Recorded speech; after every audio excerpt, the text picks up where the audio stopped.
ama ang haligi ng isang pamilya at madalas siya ang pinanghuhugutan ng lakas, ng ilaw ng tahanan at ng kanilang mga anak. Ngunit paano kung sa isang iglap ay gumuho ang haliging ito dahil lamang sa maling bintang? Tunghayan po ang kwento ni Indo at ng kanyang pamilya na magtuturo sa atin sa tunay na kahalagahan at kahulugan ng buhay, pag-ibig at pamilya. Magandang araw po mga kapuso. Ako po si Vicky Morales at ito po ang Wish Ko Lang.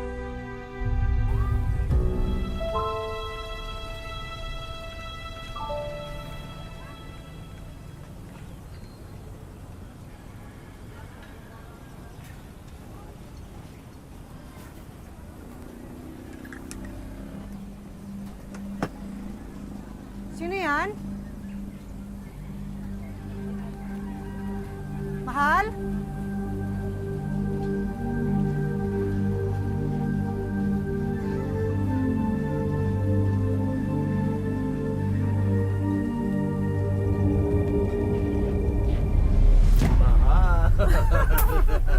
Ikaw naman eh! Tinakot mo pa ako, akala ko kung sino. Bakit sino yung naasahan mo? Ikaw talaga. Oh, kape ka muna. Mainit ha, mainit. Salamat.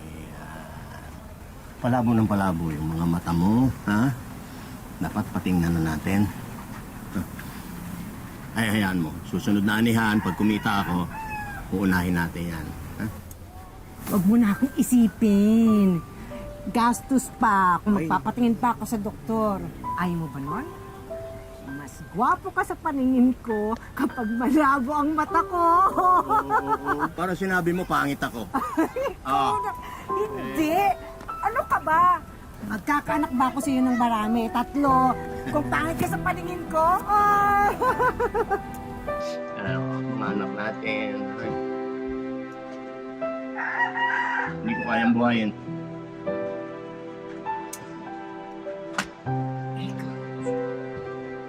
Iniisip mo na naman si Marie.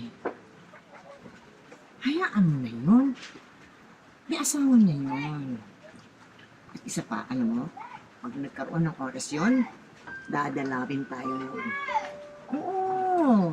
Sabihin mo, kaya siya nag-asawa kasi tumatakas siya sa hirap ng buhay natin. Pangalawang pagtakas na niya sa akin. Ikaw ha? Ang aga-aga, nagdadrama ka dyan. Ano ba? Halika na, kumain na tayo. Magsasama ka ba mamaya? Oo. Ilalaban ko si Nestor. Oo. Ready na siya, baka sakali swerte ka. Saswertehin ka.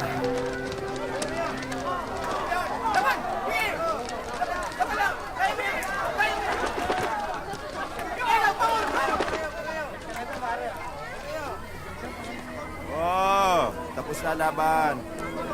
Tapos na laban, tayo. Oh, Indo, tapos na laban. Bayad.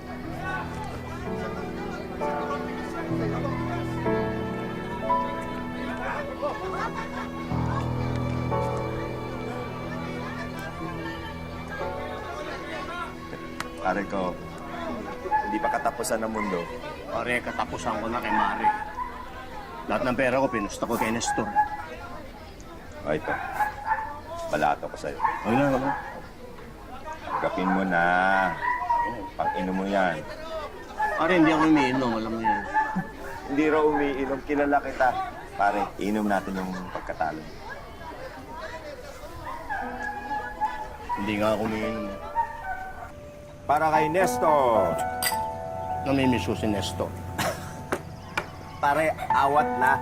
Manok lang yun. Malas yata ako talaga, pare. Mahina ang ani. Tapos, mahina ang kita sa sabong. Saan ako lulugar? Ayoko namang magnakaw, pare. Alam mo pare, weather lang yan. Balang araw, mananalo ka rin. Kung gusto mo, iulot mo yung bago kong alaga. Malakas yun. Ilalaban mo yung manok mo, pare. Paano si Mr. Gomez? May paalaga pa siya sa'yo. Magagalit yun. Hindi. Tsaka hindi niya malalaman yun. Alam mo, pera pa niya ang gagamitin ko para makabawi naman ako.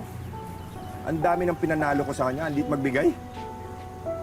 Pare, iba ka talaga. Kaya lang, ewan ko dyan sa... Ay, Oh! Ay, nako. Kita mo, malas talaga ako. Kita mo? Sabi ko na malas. Baso lang, minalas pa ako. Ingat ka, pare. Ilagay ko muna dito. Andali. Kuha ko ng baso. Nay, si tatay po nagiinom mo. Indo, mahal! Ano ginagawa mo dyan? Tanghaling tapat, uminom ka na. Panalo ba? Ah!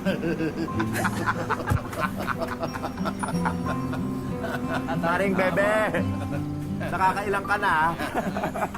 Ikaw pala yan, Oscar. Nakapasensya ka na. Mag-ahit nga ang isa sa inyo. Nakakalito na kayo. Daig na pang magkambal. Oo nga eh. Anak, ipasok na yan sa loob. Alam mo, mahal, nagdududa na nga ako eh. Itong pare ko, parang kapatid ko sa labas eh. Hindi lang pinapasok ng nanay ko sa loob. Ano? Panalo ba?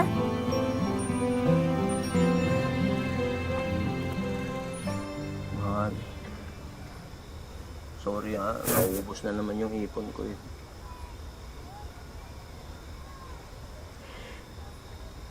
Tignan mo na kasi yung pagsasabong mo. Hindi ka man laging panalo sa kahit anong klase ng sugal. Eh, alam mo naman, gusto ko mabilis yung pag-iipon ko ng pera. Wala akong ibang gusto kundi maiahon kayo agad sa kahirapan natin. Eh, hindi naman namamadali ang lahat ng bagay.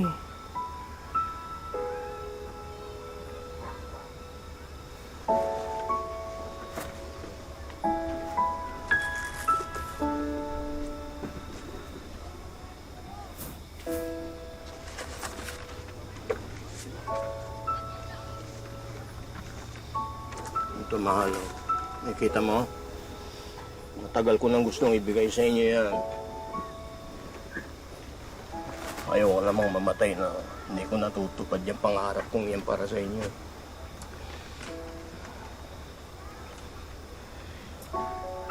Huwag ka nga magsalita ng ganyan. Tutupad to. Huwag kang mag-alala. Pagtutulungan natin yung pangarap mo sa pamilyang to. Pero, alam mo, mahal, hindi lang itong pangarap ko. Si Randy gusto ko pagkatapos ko ng pag-aaral. Yung apo natin, igagapang ko rin yan hanggang makatapos din. Tapos si Marie, babawi ako sa mga paghihirap niya. Bibigay ko sa kanya kung hindi niya naranasan nung bata siya. Kasi siya, ikaw gagawin kita, Reyna.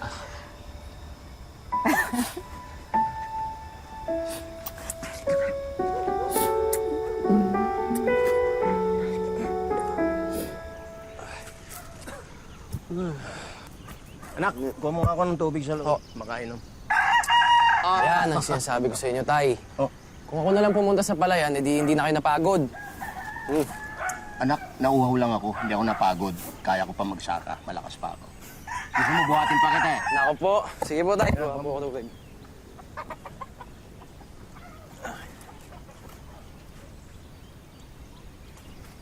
Tatay Lo! Tatay Lo! Oo, ba't sumisigaw? Ano yan? Kanina pa yun excited bakit yung test paper niya sa'yo. Aba, eh dapat lang. 100, walang mali. Mana ka talaga sa Tatay Lo. Ala. Ako po ang pinakamataas sa amin, Tatay Lo. Pinakamataas. Ang galing. Pagdating po ni Nanay, papakita ko po yan sa kanya. Teka po, kailan po ba dadating si Nanay?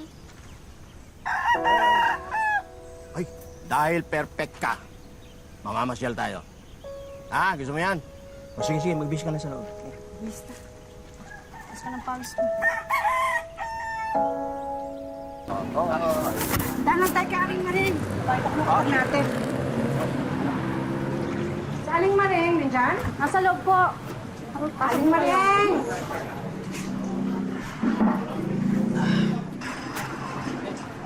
mga sasakyan, no? Hindi na. Ano, gusto mo yan? Bili natin. Huwag na lang po tayo, may laruan pa naman po ako sa bahay. Naku, kunwari pa to. Okay, magkano to? 2.5 po. Ay, 2.5. Ang mahal naman. Ano to? May kasamang ginto? Remote control yan, sir. Ah, Huwag na tayo. hindi. Bibili natin yan. Pero hindi ngayong araw na to. Sa ibang araw, ha? I-reserve mo yan. Babalikan Opo, ko. sir. Ayun na kayo. Ah, sige. Salamat po.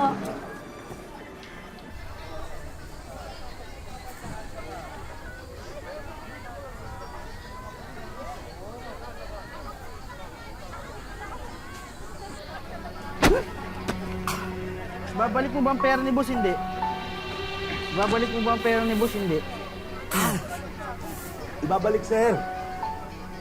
Sa susunod na linggo. Ano? Nasusunod na linggo pa? Imposible naman, sir, kung bukas. Sasagot ka pa. Sasagot ka. Sir, Nasusunod na linggo pa? Busing, sandali lang. Nakikiusap. Bukas na bukas, ibabalik mo ang pera ni boss, ha? Imposible naman yun, sir. Ha? Go.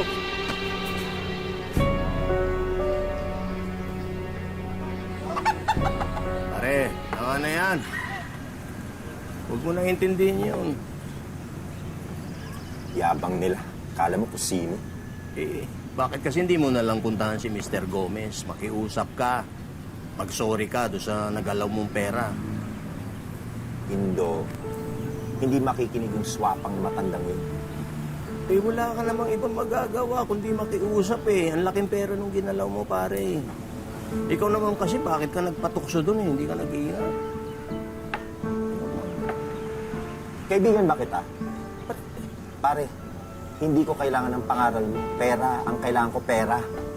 Eh, wala naman tayong pera. Kaya nga, pinapangaralan kita, pinapayuhan kita, puntahan mo si Mr. Gomez, makiusap ka ng dagdag na palugit. Pare, malalakas yung mga yan, di mo kaya yung mga yan. Magpakumbaba ka na lang.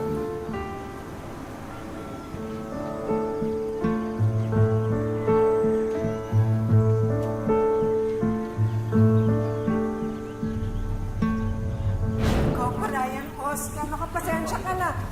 Mag-ahit nga ang isa sa inyo. Nakakalito na kayo.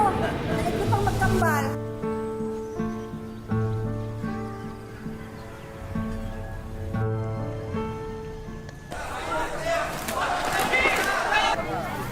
Hanip tayo. Tublado. Ang premyo natin ngayon. Kita mo na, yung 4,000 inutang ko, 8,000 ngayon. Paano ba yan? Ano, gusto ka ba ulit? Ay, hindi na. Baka matalo pa. Delikado. Tatanungan ka na isusunod na lang. Ay, ito pala. Pumunta na ka dun sa tindahan ng laruan. Ibili mo yung gusto niya laruan. Yung remote. Ha? Ingat ha.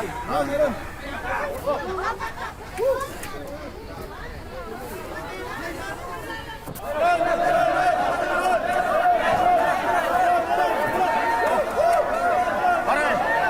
Ay, Ere! Asa yung kakambal ko, Mr. Suave? Ate, Nakausap mo si Mr. Gomez? ayos na. Oo. Lahat makukuha sa mabuting patong sa mga.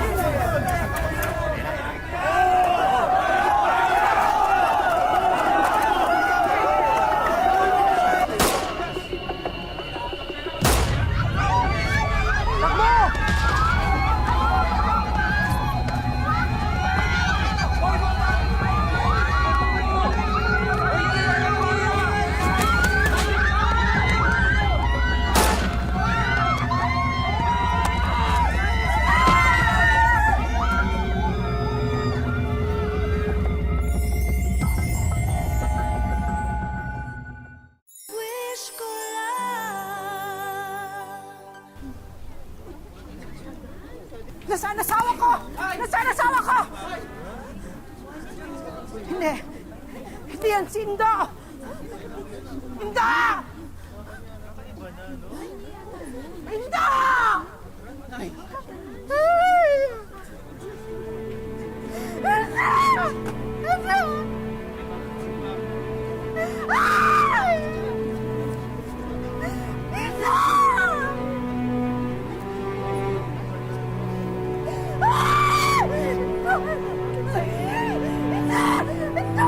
dito!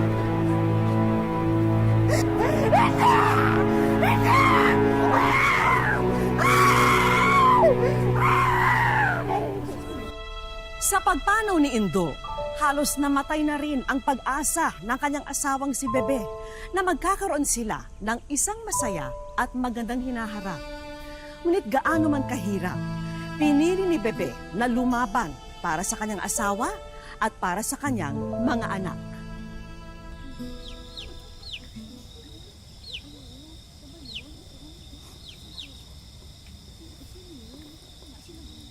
Ikaw yung lakas ko!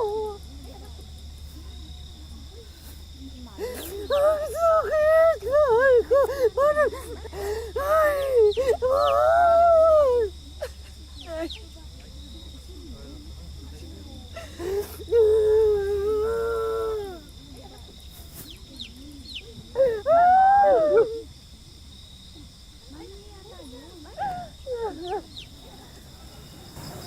Nay, sorry. Wala ka namang kasalanan eh.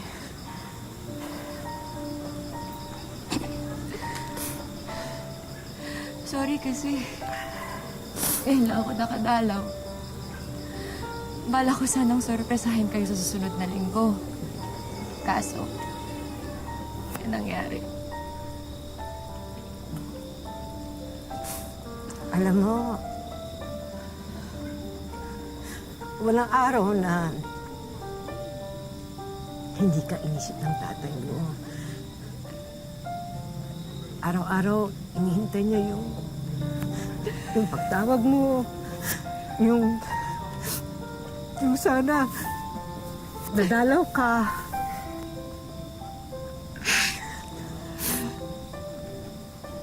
Galit pa po ba siya sa akin?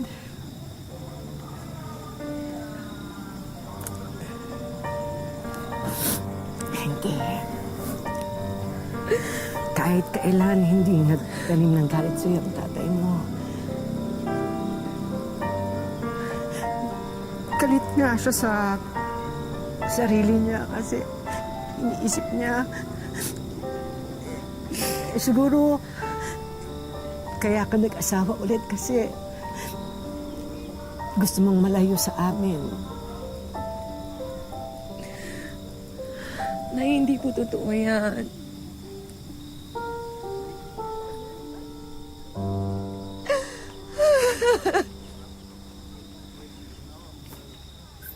Nagpapaabot ko.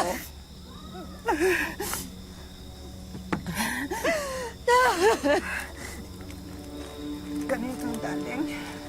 Doon po sa lalaking nakamotor, hindi na po bumaba, nagmamadali po yata.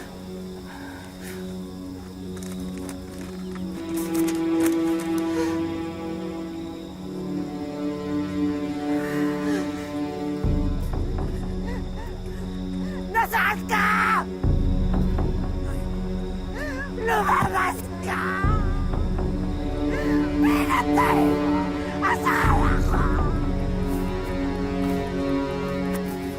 Nasaan ka? Hindi ko kailangan ng pera mo. Ay, katarungan! Katarungan ang kailangan mo! Ay! Ay! Lumabas ka dyan! Lumabas ka dyan! Lumabas ka!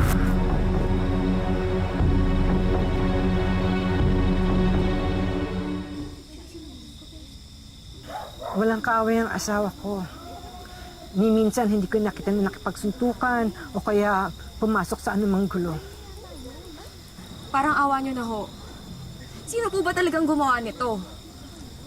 Hindi rin po talaga namin alam eh. Ang hinala lang po namin, Ano? May hinala kayo? Ang alam po namin, si Oscar ang may kaaway. Siya ang may sala kay Mr. Gomez. madalas po ko siya napagkakamalan si Mang Indo na siya si Oscar dahil po sa bigote niya. So, si Mang Oscar. Nasaan si Oscar? Nung muli ko po siyang makita, ahit na ahit yung bigote niya. Parang plano niya to eh.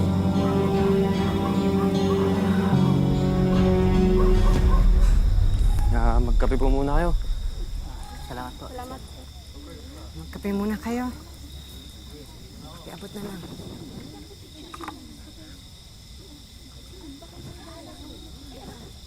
Oscar!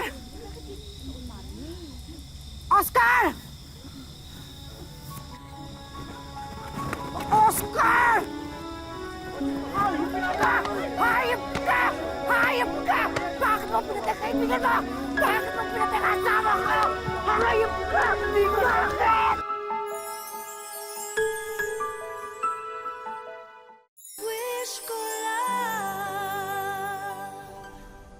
Unti-unting nabigyan ng linaw ang pagpaslang kay Indo.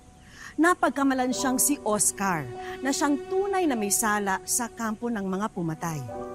Ngunit kahit alam na nila ang impormasyong ito, hindi pa rin nila makamit ang hustisyang kanilang ninanais. Hindi ko siya pinatay! Hindi pa rin ako! Hindi, traitor ka! Pinatay mo tatay ko, ha? Ha? Paano ba? Dati tama na! Sinungaling ka! Natakot ako! Hindi ko sinasadya! Hindi ko alam na aabot sa ganito! Walang niya ka! Alam mo na talagang pagkamalanin ko, Sindo! Para ano? Anong ginawa mo? Hinayaan siyang mamatay, bakit? Para pagtakpan lahat ng kasinungalingan mo, lahat ng atraso mo! Sinungaling ka! Hayop ka! Hayop ka! Kuya Oscar, kilala mo ba kung sino yung pumatay sa tatay namin? Kahit yun lang, tulungan mo naman kami mahuli sila! No! Sagutin mo! Sino?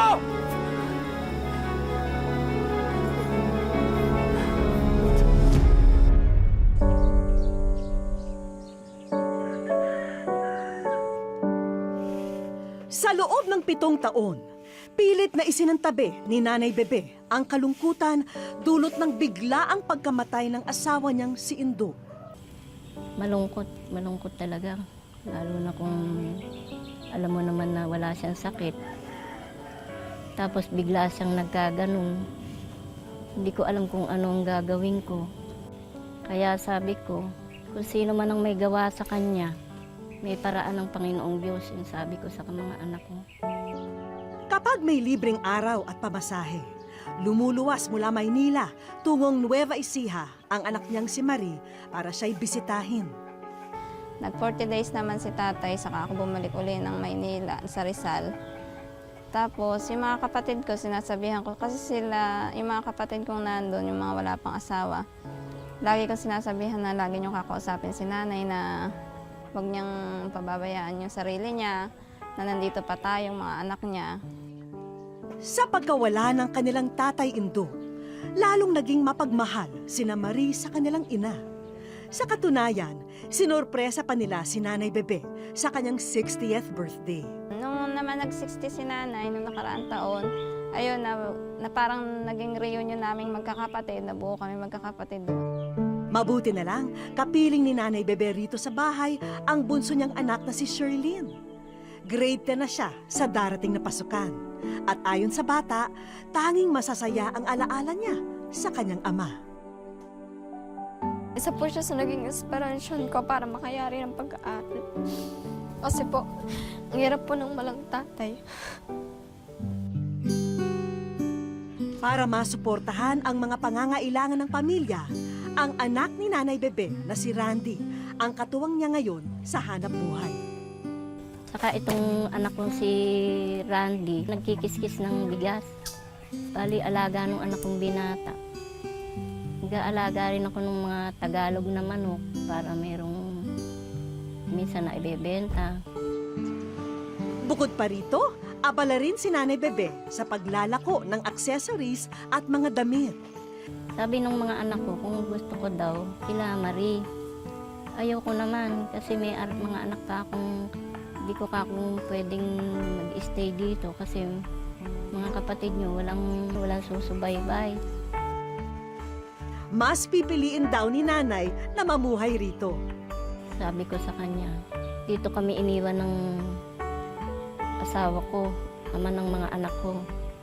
Dito na rin ako, sa huling hininga ko, hindi na ako aalis dito. Ayon kay Marie, ilang taon na raw iniinda ni Nanay Bebe ang kondisyon ng kanyang mga mata. Pinadoktor ako, kumuntik na palang na infeksyon. Madalas nagluluha. Kaya sinamahan namin sila rito sa eye center para mapasuri at magpakonsulta sa doktor. Ayon kay Doc, hindi naman ganun kalala ang kondisyon ng mga mata ni Nanay Bebe. Yung kondisyon ni nanay, ang tawag po namin doon is dry eye syndrome po or dysfunctional tear syndrome.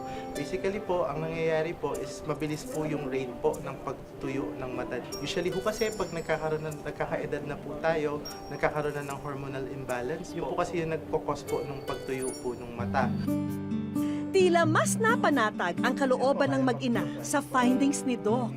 Nilubos na rin namin ang pagkakataong ito para mapacheck din ang paningin ni Nanay sa pamamagitan ng Snellen eye test.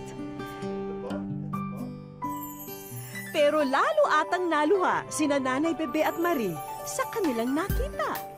Ano kaya ito?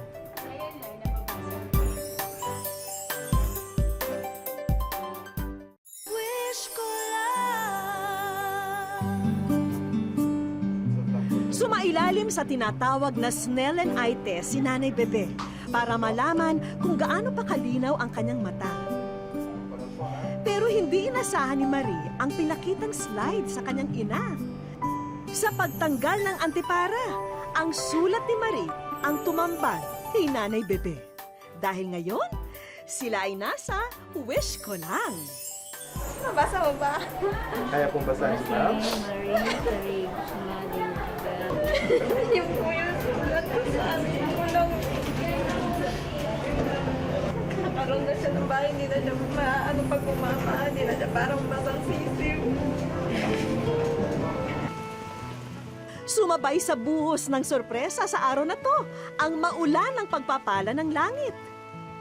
Pero sa kabila nito, patuloy ang isinagawang paghahanda ng aming mga kaibigan para sa aming pagsorpresa kay Nanay Bebe. Dahil ang tagpi-tagping tahanan ni Nanay ay upgraded na sa araw na to. Sinalubong man ng ulan ang pag-uwi ni Nanay, singliwanag naman ng araw ang kanilang mga ngiti sa kanilang nakita. Nanay, ang ganda ng bahay mo. Nanay, may dingding na oh. Welcome back home, Nanay Bebe! Ay, Diyos ko.